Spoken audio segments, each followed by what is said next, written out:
उत्साहपूर्ण वातावरणात brand financial services या नव्या उपक्रमाचा भव्य फेब्रुवारी 21 रोजी शुभारंभ समाज कल्याण मंत्री तथा पालकमंत्री संजय सिरसाट यांच्या हस्ते करण्यात आला।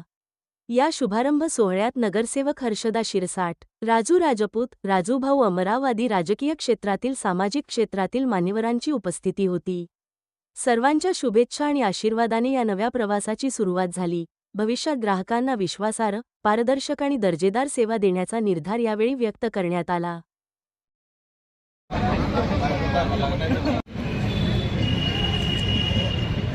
ओके चला हो चला ना कामो प्रेस वाले बोलले यार आपण काय झालं आपले घोडे सोडून आणले तिथून चांगलं बोलवलं झालं ना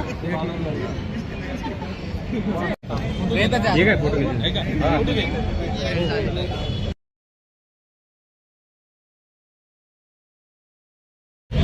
अमराव यांच्या ब्रँड फायनान्स सर्व्हिस या नूतन उद्योगांचं उद्घाटन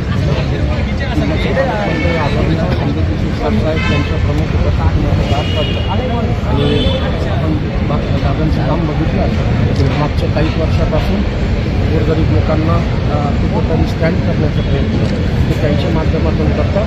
आणि ऑफिस उघडण्यामागचं हेतू एवढंच आहे की आमच्यासारखे म्हणजे आमच्यामधून जे युवा सहकारी आहेत त्यांना कुठेतरी रोजगार भेटावं आणि त्यांना चांगलं काम भेटावं हे त्यांचा मूळ संदेश आहे। की संदेश घेऊन ते पुढे चालत आहे।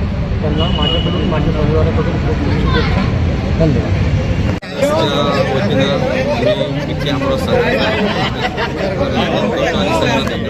सगळ्यांना शुभेच्छा दिल्या मग सुविधा दिली सर काय सुविधा कोणत्या सुविधा आम्ही आता रोजगार वगैरे सगळ्यांना जॉब वगैरे सगळं माझ्या बँकेचं काम आहे सगळं व्यवस्थितपणे सगळ्यांनी तेवढं सहकार्य करत असतो। यामध्ये शिक्षणाची काही पात्रता शिक्षणाची नाही फक्त ज्याच्यामध्ये टॅलेंट आहे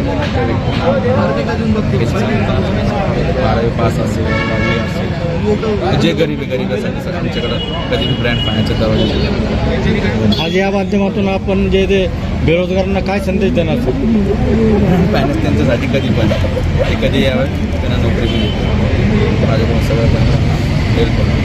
ब्रँड फायनान्सच्या वतीने राजभाऊ अमराव मित्र मंडळाच्या वतीनं पूर्णपणे सपोर्ट होतो।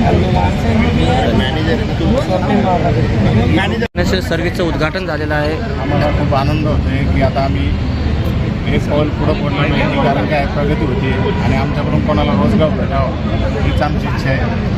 आमची प्रगती होईल त्याच्याबरोबर काही परिवाराची प्रगती होईल तर मुलांना रोजगार पण भेटेल।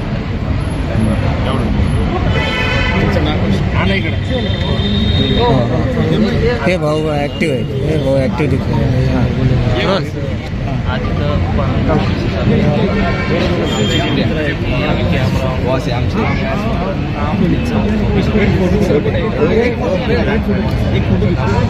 जिल्ह्याचे नवीन आता युवासाठी इथं आपण कार्यरत आहोत कामासाठी शैक्षणिक आरोग्य काय नाही मुलांनी 12वी पास